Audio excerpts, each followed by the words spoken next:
Sobrenatural, capítulo 78. Desapontamento em Waterloo, ano 1958. A primeira vez que Jenny Norman ouviu William Branham pregar foi em Minneapolis, Minnesota, em julho de 1950.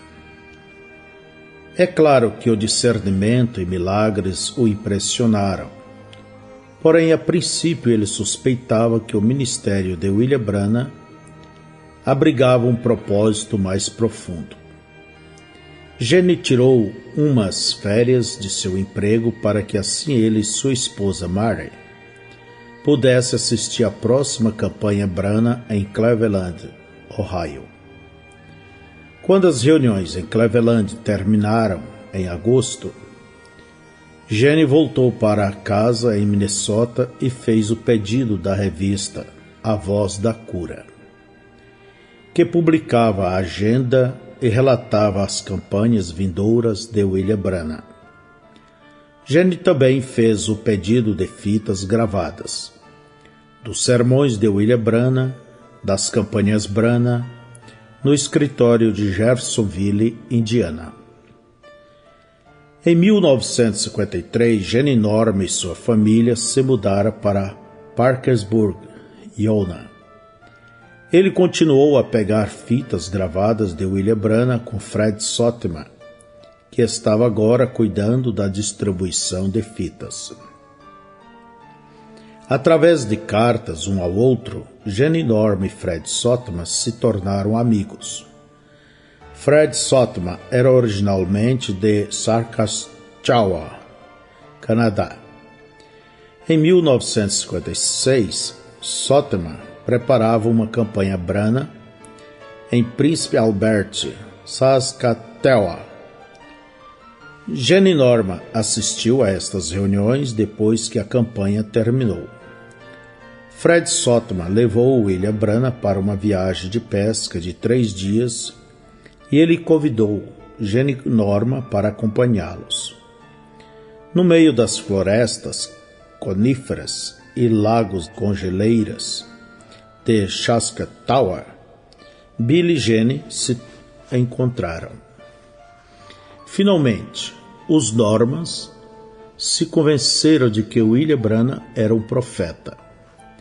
Em 1957, Jenny Norman decidiu patrocinar uma campanha Branham em Waterloo, Iowa, uma área perto da região metropolitana com mais de 100 mil habitantes. Ele ligou para Lee Wiley, que estava atualmente agindo como o administrador das campanhas Branham. Lee Wiley conversou com Bill e então ligou para Jenny Norman, com as datas que Bill estaria disponível. No sábado, dia 25 de janeiro, até domingo, dia 2 de fevereiro de 1958. Imediatamente, Norman contactou todos os ministros cristãos em Waterloo para conseguir apoio para esta campanha. Então ele alugou um grande auditório chamado o Hipódromo e começou a fazer propaganda. Durante a última semana de janeiro de 1958, uma tempestade de neve soprou através de Iowa, fazendo todas as estradas ficarem perigosamente escorregadias.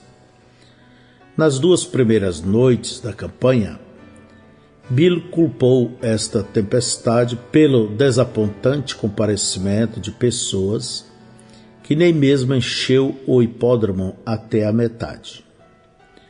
Então, numa noite em seu caminho à reunião, ele passou por uma escola secundária que estava sediando um jogo de basquete. Julgando pelo número de carros estacionados, parecia que o ginásio da escola estava lotado em sua capacidade máxima. Foi quando ele percebeu que não era o tempo frio e as estradas escorregadias que estava mantendo as pessoas distante de suas reuniões. Algo tinha mudado na atitude dos cristãos. Até mesmo a atitude das milhares de pessoas que compareceram nesta campanha parecia tão fria quanto o gelo da calçada. Nenhuma abundância de milagres fizera muito para aquecer-lhes o espírito. No final do culto de quarta-feira à noite, Bill não fez a chamada de altar. Ao invés disto, ele fez algo que ele jamais tinha feito antes. Ele pediu para as pessoas inclinarem as cabeças e repetirem após ele: Deus Todo-Poderoso, Criador dos céus e da terra, Autor da vida eterna, Dador de toda boa dádiva, seja misericordioso para comigo, perdoe minha incredulidade. Eu creio no Evangelho, eu creio que tu estás aqui agora cumprindo sua palavra em meu corpo. Abra os canais. Eu me esvazio de toda incredulidade. Eu recebo teu Espírito. Eu creio que tu estás comigo agora. Eu creio que minha enfermidade se desvanecerá. Eu te aceito agora como meu curador. Quando a audiência terminou esta confissão universal, Bill pediu-lhes para continuar com as cabeças inclinadas enquanto orava por elas. Ele disse: Eu orarei de todo o meu coração para que o Espírito Santo testemunhe a vocês que a obra está consumada. Ele orou: Deus, meu Pai, eu venho no nome de Jesus para orar por estas pessoas que têm agora honesta e sinceramente confessado seus erros. Bendito Deus, possa esta ser uma noite que elas jamais esqueçam. Possa o Espírito Santo vir a cada coração agora mesmo e tirar toda a enfermidade de seus corpos. Com a cabeça ainda inclinada e os olhos ainda fechados, ele disse: Eu agora desafio o diabo a um debate. Satanás, você sabe que você está chicoteado. Você não tem direitos legais. Jesus Cristo, meu Senhor, tirou sua autoridade quando ele morreu no Calvário para tirar o pecado e a enfermidade. Satanás, você não é nada senão um blefe, e estamos te chamando de blefe. Depois que o nosso Senhor fez murchar aquela figueira com uma maldição, ele persuadiu seus discípulos a terem fé em Deus. Ele diz que se algum crente disser para este monte se mover e não duvidar em seu coração que isto pode acontecer, ele poderia ter o que dissesse. Esta mesma promessa é para nós hoje. Satanás, tu conheces a Escritura sobre isto. Eu apenas ensinei a este povo que Deus está neles. Então, se Deus está neles e eles dizem para uma enfermidade, deixe-me, e não duvidar em seus corações, bem, então toda enfermidade tem que sair, porque Cristo disse assim, porque não são eles falando, é o Pai que habita neles que está falando. Eu digo isto como servo de Deus através de uma mensagem de um anjo que me ungiu e tem provado isto às pessoas, que Jesus está aqui e a mensagem está correta. Satanás, eu te adjuro a deixar a cada pessoa enferma aqui e ir às trevas exteriores, no nome do Senhor Jesus Cristo. Um barulho estranho seguiu esta oração. Parecia que um pianista tinha pressionado 10 notas discordantes de um órgão de tubo de uma só vez. Mas não havia órgão no hipódromo. De repente, uma rajada de vento soprou através do edifício de uma ponta a outra, soando como um redemoinho sacudindo metal retorcido. Mas o hipódromo era feito de blocos de concreto e madeira. Já que não havia portas abertas, O vento tinha que ter começado dentro das paredes.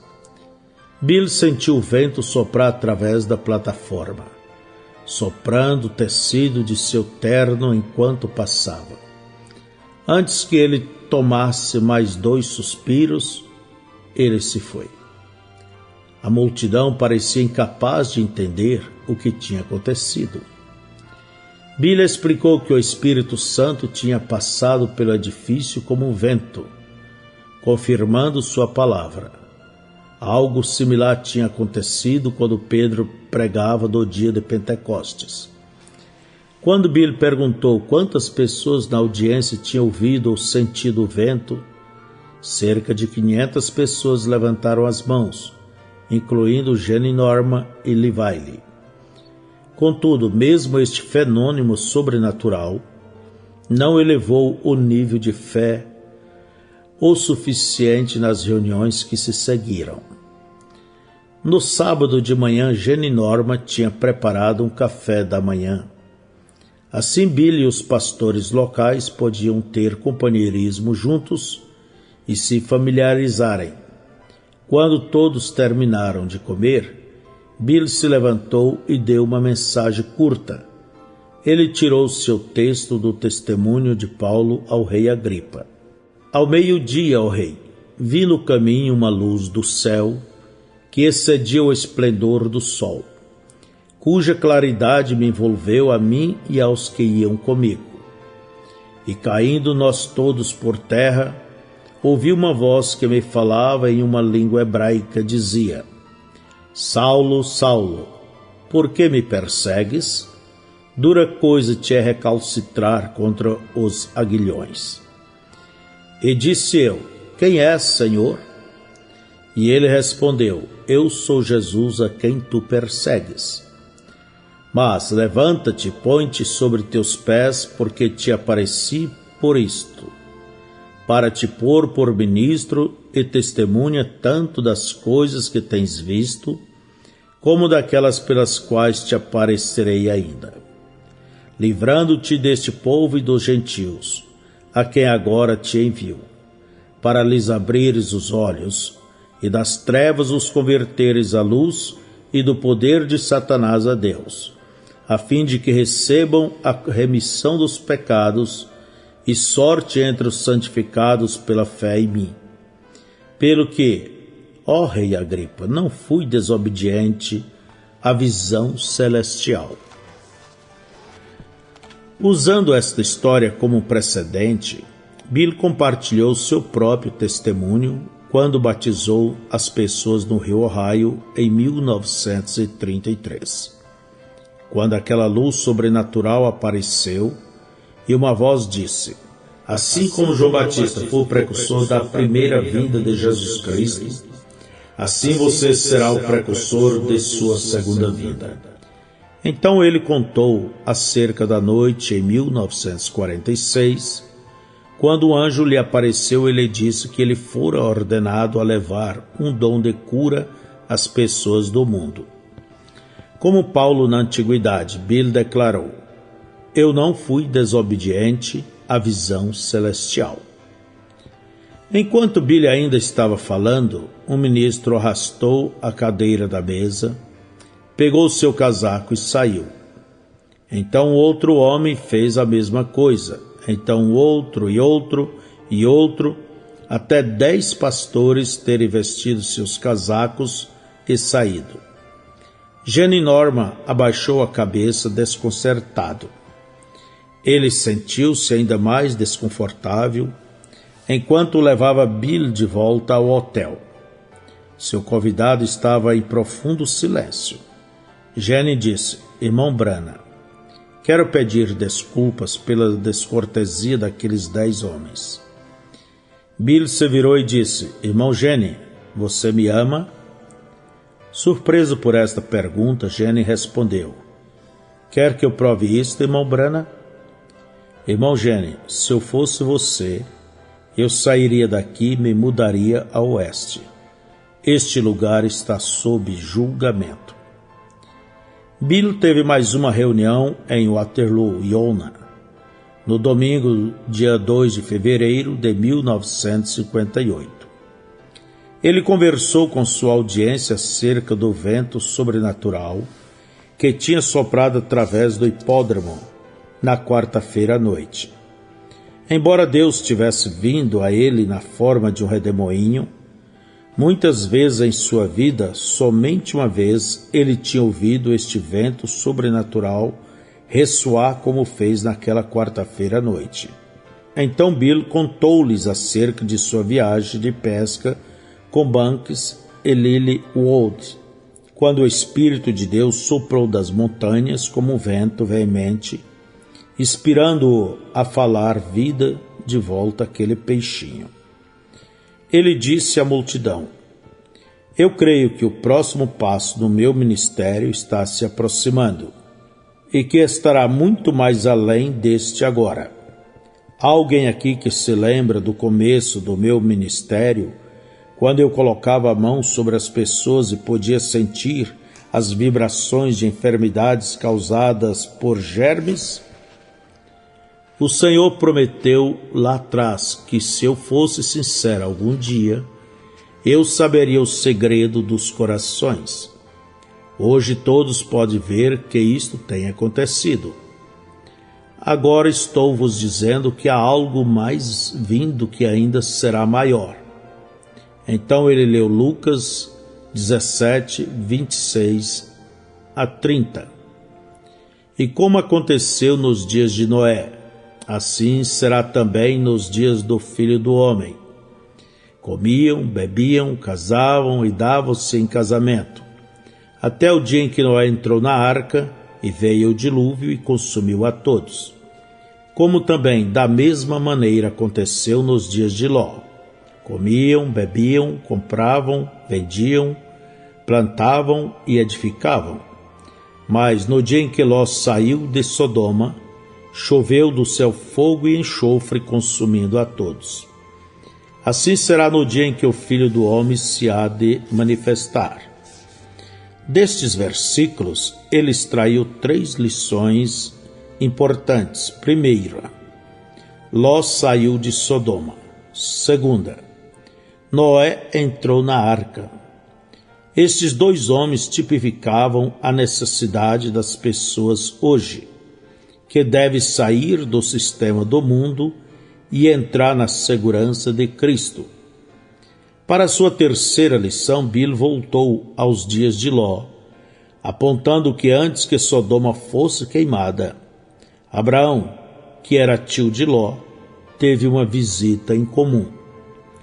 Bill disse: um homem apareceu, era um anjo, não era outro senão que o Deus Todo-Poderoso, manifestado na forma de um homem. Abraão o chamou de Senhor, Elohim. Ele era o Jeová Todo-Poderoso, vestido com roupas de um homem. Este homem ficou com as costas para a tenda e disse a Abraão: eu vou te visitar no ano que vem, e Sara terá um filho. Sara tinha 90 anos de idade quando ela ouviu o que este homem disse. Ela riu, não alto, mas em seu coração. O anjo com as costas para a tenda disse a Abraão: por que Sara riu? Que tipo de telepatia mental era aquela? Vocês aqui em Waterloo não se envergonham? Aquele mesmo anjo de misericórdia vem a este edifício toda noite e realiza a mesma coisa. Isto está acontecendo novamente antes que fogo e destruição acabe com esta terra. Assim como foi nos dias de Ló, assim será no dia em que o Filho do Homem se há de manifestar. Nos dias de Ló, um anjo veio a Abraão com uma mensagem, e este anjo podia discernir o que estava acontecendo no coração de Sara, mesmo ela estando atrás dele e dentro de uma tenda. Vocês não conseguem ver a natureza daquele espírito? Este não era outro senão que o Espírito de Cristo. Mais tarde, quando ele esteve na terra na forma do Senhor Jesus, ele realizou o mesmo sinal para provar quem ele era. Este mesmo está aqui hoje, realizando o mesmo sinal antes que o fogo e a destruição consuma este mundo. Esta foi a primeira vez que ficou registrado que Billy usou Lucas 17:30 como um texto. Ele se tornaria um tema maior para ele nos últimos anos de sua vida. Na manhã seguinte, Bill e Billy Paul carregaram suas roupas na picape de Bill e se dirigiram de volta a Jeffersonville. A tempestade tinha passado e a temperatura ligeiramente elevou-se. As máquinas de tirar neve do estado de Iowa tinham passado nas autopistas e espalhado sal. Billy Paul dirigiu para que seu pai, exausto na campanha, pudesse tirar um cochilo. Tão cansado quanto estava, Bill não pôde dormir. Ele ficou quieto, observando quilômetro após quilômetro de campos cobertos de neve passarem. Presentemente, ele sentiu aquela presença invisível do anjo atrás dele. Isto endureceu sua espinha e entorpeceu suas mãos. De repente, sua picape se desvaneceu. Bill se encontrou assentado atrás do volante de seu carro, virando para entrar em sua casa. Ele teve que parar na rua por causa de uma bagunça com grandes pedras que bloqueavam a calçada. Estacas de madeira se ressaltavam do chão ao longo da margem de sua propriedade, paralelo à rua. Escavadeiras e patrolas iam de um lado ao outro na rua Elwin Lanning. Algumas das árvores de ambos os lados da rua tinham sido cortadas e seus tocos arrancados. Um jovem estava dirigindo uma escavadeira no jardim de Bill, usando os freios para virar, fazendo uma esteira girar enquanto a outra ficava parada, indo de um lado ao outro, estragando o gramado de Bill, distante da linha marcada pelas estacas. Quando Bill saiu do carro, ele notou uma estaca de madeira derrubada ao seu lado. O topo desta estaca estava pintado de laranja. Bill acenou ao motorista da escavadeira para vir conversar com ele. O jovem desceu da máquina e passou pela calçada. Bill perguntou: "O que você está fazendo?" "Não entre tanto assim no quintal, você está arruinando meu gramado." O jovem o empurrou para trás e zombou: "Esta é a maneira que é com vocês, pregadores. Vocês estão sempre dizendo às pessoas o que fazer." A agressividade deste homem surpreendeu a Bill. "Eu apenas perguntei por que você está fazendo isto. Você está entrando muito no meu quintal." O jovem o empurrou novamente. Então ele tentou atingir Bill no rosto. Os velhos reflexos de pugilista de Bill manifestaram-se e ele afastou a cabeça para trás tão rapidamente que o soco passou direto. Sem pensar, Bill bateu forte o suficiente no jovem para derrubá-lo. Quando o homem se levantou, Bill o nocauteou novamente. O homem se levantou pela segunda vez e Billy o nocauteou uma terceira vez. Agora o anjo do Senhor apareceu atrás dele à sua direita. "Não faça isto", o anjo disse.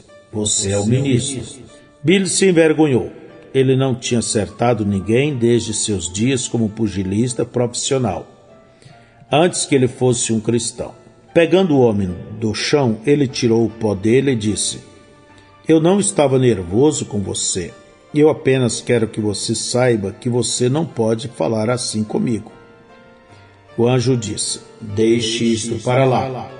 "Como?" Bill perguntou. "Quando você ver esta estaca perto do portão arrancada do seu jardim da frente, então vá para o oeste." Guiando-se a oeste, Bill viu uma porção de cavalos atados a uma carroça coberta. O tipo de carroça que os pioneiros americanos chamavam de escuna da campina. A esposa dele estava no assento da frente, usando um gorro típico pioneiro. Os filhos dele estavam atrás, olhando por debaixo da cobertura da carroça. Bill subiu e se assentou ao lado da sua esposa. Pegando as rédeas, ele disse: Meda, tenho suportado tudo o que pude. Então ele, usando as rédeas, direcionou os cavalos para o oeste. Quando o fez, os cavalos desvaneceram e a carroça coberta transformou-se no automóvel, sua picape Ford Wagon.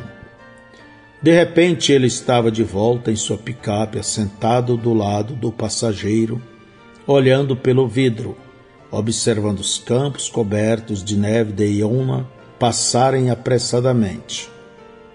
Na sua primeira oportunidade, ele escreveu esta visão no seu livro de visões.